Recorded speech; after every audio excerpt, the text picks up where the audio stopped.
possible. Yes, please. Visit. Thank you, sir. तो बतलाइए आशा कि आपने गया से पढ़ाई किया है एंशिएंट इंडियन हिस्ट्री के। जी सर। ठीक है। जी। तो इतिहास पढ़ के तो आपको कुछ टूरिस्ट गाइड वगैरह बनना चाहिए। ये ESI बन के क्या कीजिएगा? इतिहास पढ़ा है तो इतिहास के प्रोफेसर बनिए, इतिहास पे रिसर्च कीजिए, या फिर आप ऐतिहासिक मुद्दों पर, आजकल बहुत सारे ऐतिहासिक विवाद के मुद्दे प्रचलित हैं, ताजमहल, ज्ञानवापी, तो उन सब विषयों पर लिखिए। ESI बनकर क्या कीजिएगा? सर ESI बनकर मैं अपने समाज के विकास में योगदान देना चाहती हूँ। सर इसका दायरा बड़ा है, हम अच्छे लेवल से काम कर सकते हैं सर। अच्छा, ठीक है। तो आपको नहीं लगता है कि इतिहास पढ़ना बेकार जाएगा? इतिहास का तो इसमें कोई काम नहीं है। नहीं सर, ऐसी बात नहीं है, बेकार नहीं जा सकता है। इतिहास से हम बहुत कुछ सीखे हैं सर। जी, अच्छा चीज़ भी सीखे हैं, जैसे बहुत से राजा महाराजा राज्य किए हैं जो हमको अच्छा तो शिक्षा उसके अनुभवों को पढ़ा है। जी सर। चलिए, बहुत अच्छी बात है। थोड़ा सा बताइए कि ESI के रूप में यदि चयनित होते हैं आप, तो किस विभाग में आपकी तैनाती है? सर इन्फोर्समेंट सब इंस्पेक्टर कर विभाग का मैं नाम पूछ रहा हूँ। परिवहन विभाग सर। परिवहन विभाग। जी सर। ठीक है, बहुत अच्छी बात है। परिवहन विभाग में के अंतर्गत हम लोग देखते हैं हर विभाग का एक कानून होता है, जिसको बोलते हैं कि उसी कानून के अंतर्गत वो कार्य करता है। तो बताइए, परिवहन विभाग किस कानून के अंतर्गत कार्य करता है? परिवहन विभाग सर जो सरकार मतलब परिवहन के सिलसिले में हाँ, कानून एक्ट का बना, नाम बताइए और इसमें बताइए। एक तो सर याद नहीं है सर। मोटर व्हीकल एक्ट है। जी 1994। मोटर वाहन अधिनियम जी 1994 सर। 94 में तो संशोधन हुआ होगा, उससे पहले का एक्ट है ये। चलिए, कोई बात नहीं, अच्छी बात है। आशा जी सर। नाम का क्या अर्थ है आपका? सर इच्छा या उम्मीद सर। अच्छा, जी। तो एक होता है आशा, एक होता है निराशा। जी। क्या व्यक्ति को होना चाहिए, आशावादी या निराशावादी? आशावादी होना चाहिए। आशावादी होना जी, चाहिए कि फ्यूचर हमारा अच्छा हो। अच्छा हो। ठीक है, बहुत अच्छी बात है। नालंदा से आपने कहाँ से पढ़ाई की है आपने? पटना से। DSAV पटना, MU बोध गया, मगध यूनिवर्सिटी गया से आपने किया। जी। ठीक है ना? जी। Ancient Indian history. जी सर। चलिए, बहुत अच्छी चीज़ है। मैं देख रहा हूँ काफ़ी अच्छा करियर है आपका।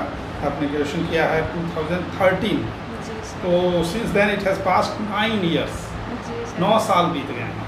जी। इन 9 वर्षों की अपनी उपलब्धि को 2 पंक्ति में बतलाइए। सर 2009 में मेरी शादी हो गई थी।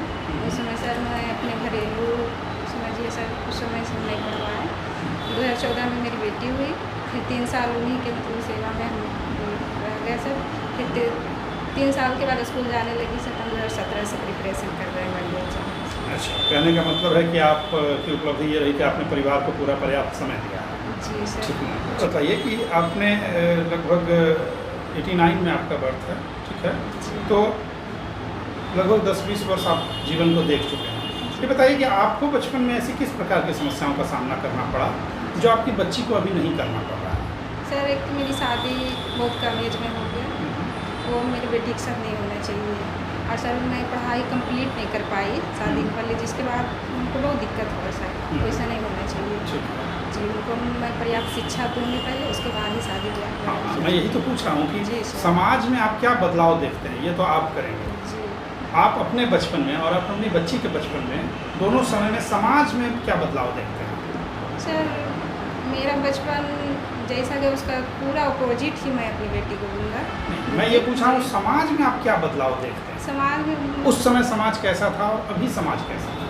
सर पहले के में जिसमें मेरा था समय, उसमें उतना डिजिटलाइजेशन नहीं था सर। excellent। इसमें बहुत ज़्यादा डिजिटल हो गया है सर। और सर शिक्षित भी बहुत हो गए, पहले उतना शिक्षित नहीं थे। अच्छा, जी सर। अच्छा, मतलब डिजिटल चेंज आया है टेक्नोलॉजी में, जी। शिक्षा के प्रति ये बढ़ा है। लोगों की मानसिकता के स्तर पर बताइए कि लोगों की मानसिकता का स्तर क्या है, आज क्या है, उस समय क्या था?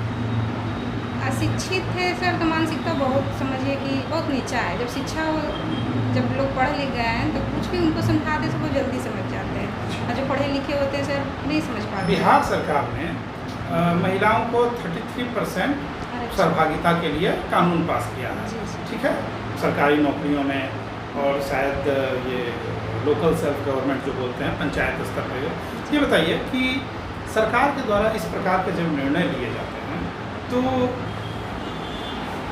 उसका प्रभाव व्यक्ति के जीवन पर पड़ता है, जी सर। प्रशासन पे क्या प्रभाव पड़ता है इसका? ठीक से समझिए मैं क्या पूछ रहा हूँ। 33% महिला आरक्षण का महिलाओं के ऊपर प्रभाव पड़ेगा। मुझे बताइए इसका प्रशासन के ऊपर क्या प्रभाव पड़ेगा, सरकार के ऊपर क्या प्रभाव पड़ेगा? महिला से सर, महिला जी। हाँ, महिलाओं को पंचायत वगैरह में या फिर सरकारी सेवाओं में आरक्षण देने पर निश्चित रूप से महिलाओं में कुछ प्रेरणा बढ़ेगी, उनकी स्थिति सुधरेगी। सरकारी तंत्र पर क्या प्रभाव पड़ेगा? नहीं, आप सोच के बताइए, बहुत आसान सा प्रश्न है। सरकारी तंत्र की छवि कैसे बनेगी, वो सरकारी तंत्र का एफिशिएंसी, दक्षता बढ़ेगी या घटेगी? बढ़ेगी सर। बढ़ेगी। जी सर। और कुछ सरकारी तंत्र किस तरह से फायदे में रहेगा? चलो। जैसा कि मैं देख रही हूँ कि आप एंशियंट हिस्ट्री के स्टूडेंट हैं, जी मैम। मुझे ये बात बताइए कि लोग कहते हैं कि 21वीं शताब्दी में औरतें बहुत मॉडर्न हो गई हैं, एम्पावरमेंट की बात की जा रही है। ये मुझे बताइए कि अगर मैं कहूँ कि आपको 21वीं शताब्दी का कंपैरिजन करने के लिए ऋग वैदिक काल से, तो आप किस तरह करना चाहेंगी? किस में स्थिति ज़्यादा अच्छी थी, या दोनों में स्थिति समान थी, या एक में कम और एक में ज़्यादा थी? क्या आपको लगता है? अभी के कंपैरिजन में मैम ऋग्वेदिक में अच्छा था जी। जिस अभी देख रहे हैं कि शिक्षा भी बहुत कम है, उसमें महिलाओं को बराबर का हिस्सेदारी दिया जाता था, पर अब भी हमको नहीं लग रहा है। इसको जागरूक करना है और बढ़ाना है, शिक्षा को भी बढ़ाना है, और जो महिला का सशक्तिकरण है, सरकार काम कर रही है, पर और ज़रूरत है। अच्छा, और ज़रूरत है। और भी कुछ लोगों को फ़ायदे मिलते थे? ऋग्वेदिक में हाँ, जैसे जनऊ उन लोगों को भी पहनना अलाउ था। अच्छा, आप नालंदा से हैं, जी। और नालंदा में तो फेमस यूनिवर्सिटी थी, जी sir, Nalanda university. Nalanda university. जी। तो मतलब कि एंशियंट टाइम में बिहार में एजुकेशन का लेवल काफ़ी हाई था, जी। जो उस स्तर पे था। जी। ऐसा क्या हुआ जो हम लोग सबसे टॉप पे होने के बाद आज सबसे बॉटम पे पहुंच गए हैं? और बिहार को सबसे पिछड़ा माना जाता है ना शिक्षा के क्षेत्र में। ऐसा क्या आपके नज़र में क्या कारण है, क्या हो सकता है? अच्छा, आप कुछ भी उत्तर दीजिए, ताकि जो आपके मन में आ रहा हो उत्तर दीजिए, ताकि हम लोग एनालिसिस कर पाएँ। अदरवाइज फिर प्रश्नों की संख्या बढ़ती जाएगी, है ना? हाँ, प्रश्न आपको जो प्राइमा फेसिया लगता है, यह एक सामान्य बातचीत है, जैसा आप बसों में ट्रेनों में करते हैं। इसे कोई इंटरव्यू मत समझिए। घबराइए मत। अच्छा, ये मुझे बताइए कि आपकी हॉबी में लूडो खेलना है। जी। लूडो में क्या खेलती है, सांप सीढ़ी की वो वाला? दोनों खेलते हैं। दोनों खेलती है, साथ में लूडो। आप ये मुझे बताइए वो 4 कलर कौन से हैं? रेड, येलो, ब्लू और हरा। ट्रैफिक लाइट में भी 3 कलर हैं, जी।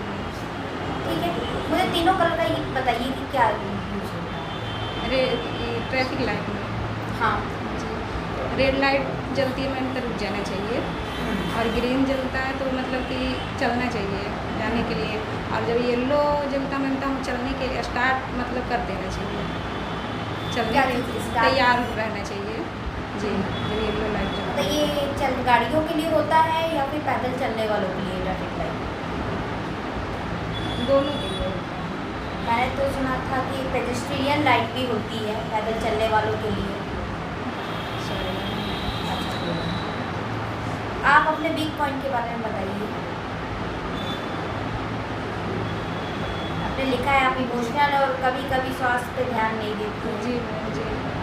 मैम जैसे कि मतलब कुछ ज़्यादा, जैसे मेरा एग्ज़ाम होता है बहुत टेंशन में हो जाते हैं, फिर जब एग्ज़ाम देते हैं मैम तो बहुत नॉर्मल जाता है, इसलिए सब बहुत ज़्यादा वो भी सेंसिटिव हो जाती है, ऐसा हमें नहीं होना चाहिए।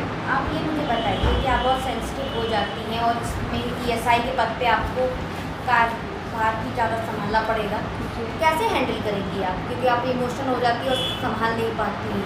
नहीं मैम ऐसा नहीं है, जैसे कि संभाल लेते हैं, पर पहले थोड़ा सा लगता है, भरोसा नहीं होने का, सुधार करना है। साहब, जी सर। असल हम देख रहे हैं कि महिला अधिकार को लेकर लंबे समय से बात हो रही है। ये नारीवादी आंदोलन में नारी के साथ साथ पुरुष भी जुड़े रहे हैं, पुरुष भी महिला अधिकार को लेकर बार बार आवाज़ उठा रहे हैं। लेकिन मुझे ये देखने को मिलता है कि घर में कुछ ऐसे महिलाएं होती हैं जो महिलाएं के अधिकार को दबाने का प्रयास करती है। आप समझ रहे हैं बात को?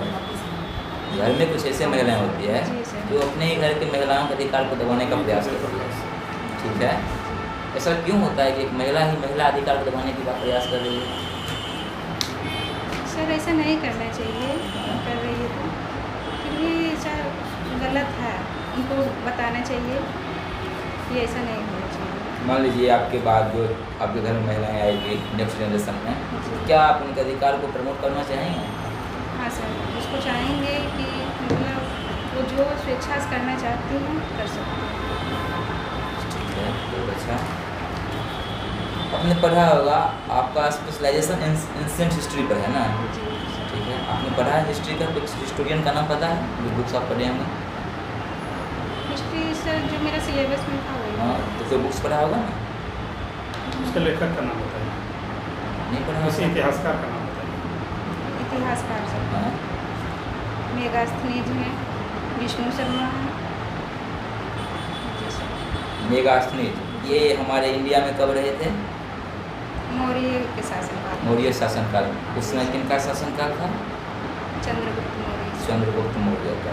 जी सर। अब मौर्य शासन में आपने देखा होगा, मौर्य शासन बहुत विशाल राज्य है, इतना बड़ा राज्य अभी तक नहीं बन पाया है क्या इस एक शासक के अंतर्गत। जी सर। तो उस शासन को चलाने के जो प्रशासन था, किस टाइप का प्रशासन था, किस तरीके से प्रशासन चलता था? मौर्य काल में सर अभी जैसा मतलब न्यायालय है, जैसे अभी राष्ट्रपति हैं, उस समय भी राजा होते थे, उनका पूरा शासन उन्हीं का हाथ में होता था सर। और वहाँ जो मौर्य काल के जो राजा थे वो मतलब बलवान थे सर, शक्तिशाली थे। जैसे जैसे राजा कमज़ोर होते गए सर, तब मौर्य का शासन। थोड़ा जोर से बोलिए, हम लोग सुन नहीं पा रहे हैं। जी, मौर्य जैसे फिर पीछे जैसे जैसे राजा होते गए सर, कमज़ोर होते गए, तब जाकर मौर्य प्रशासन अस्तित्व से खत्म हो गया। मौर्य प्रशासन का पतन का कारण आपके अनुसार राजा का कमजोर जी, होना, सर। राजा की शक्ति का कमजोर जी, होना, और सर। कोई कारण? और नहीं लगता है सर कुछ है। कहा जाता है कि अशोक ने बौद्ध धर्म को प्रश्रय दिया, जी, इस सर। कारण से दूसरे धर्म के लोगों ने भी प्रतिक्रिया व्यक्त किया। क्या आपके अनुसार क्या लग रहा है? नहीं सर, नहीं कुछ ऐसा कुछ नहीं है। नहीं। पढ़े हैं इसको? मुझे जानकारी नहीं है सर। बौद्ध धर्म को पढ़ा है आप? जी, क्या सर। कहता है बौद्ध धर्म?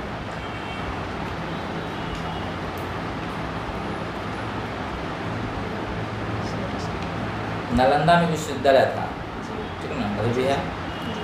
वहाँ पर एक चीन से कोई पढ़ने आए थे, क्या नाम था उनका? फाहिया। फाहिया। जी। और आगे वेंसांग। वेंसांग आए थे। जी। तो वेंसांग जब यहाँ आए थे पढ़ने, तो क्या क्या देखा यहाँ पर?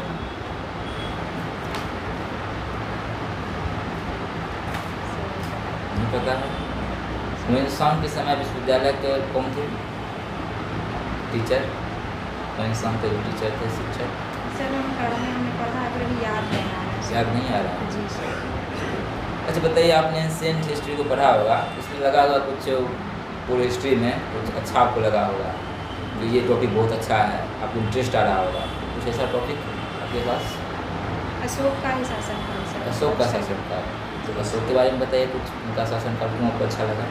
सर जब वो कलिंग से युद्ध कर रहे थे, तब मतलब वहाँ पे जो रक्त प्रवाह बह रहा था सर, तो इनका हृदय परिवर्तन हो गया था सर। हाँ। उन्होंने धर्म युद्ध की नीति, जो त्याग के धर्म की नीति अपनाई थी सर। ऐसा होना चाहिए सर। तो अशोक का जो धर्म था, क्या वो बौद्ध धर्म का ही रूप था या फिर कुछ अलग था? धर्म की नीति मतलब धर्म के मार्ग पर चल गए थे सर। उसमें मतलब उन्होंने नहीं सोचा था कि हमें बौद्ध धर्म ही अपनाना है। उन्होंने उपगुप्त थे, उनसे शिक्षा लेके बौद्ध धर्म अपनाना था सर। ठीक है, बहुत अच्छा।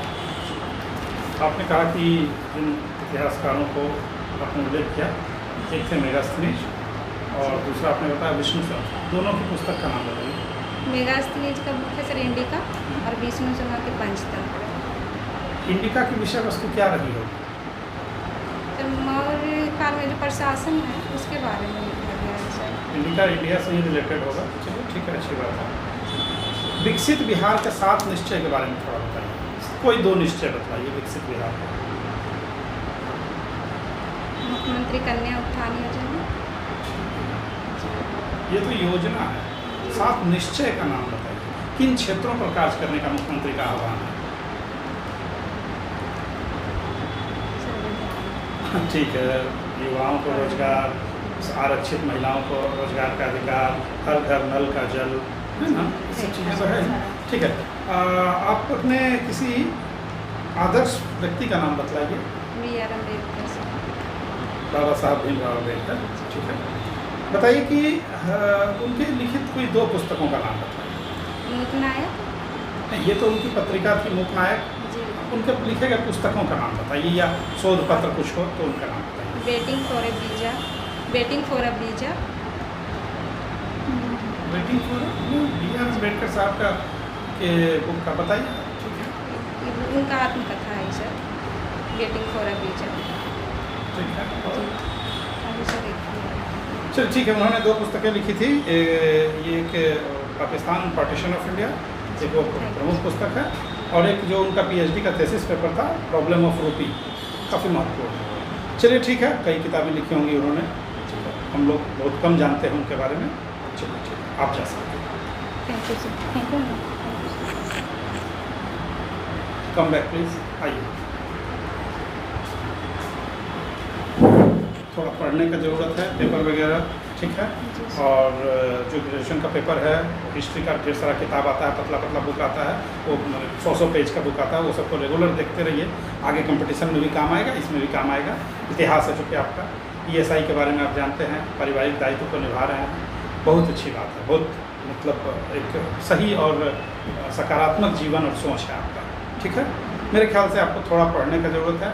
ड्रेस थोड़ा प्लेन लीजिए, कॉलर वाला सूट सही है, लेकिन ड्रेस का जो कलर होना चाहिए ना, वो सॉबर होना चाहिए। ठीक है, और हेयर स्टाइल वगैरह सब आप उस दिन के लिए अपना प्रिपेयर हो लेंगे।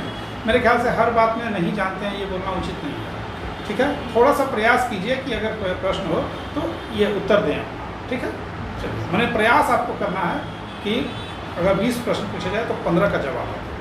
ठीक है, चलिए जा सकते हैं, खूब अध्ययन कीजिए। कम नेक्स्ट।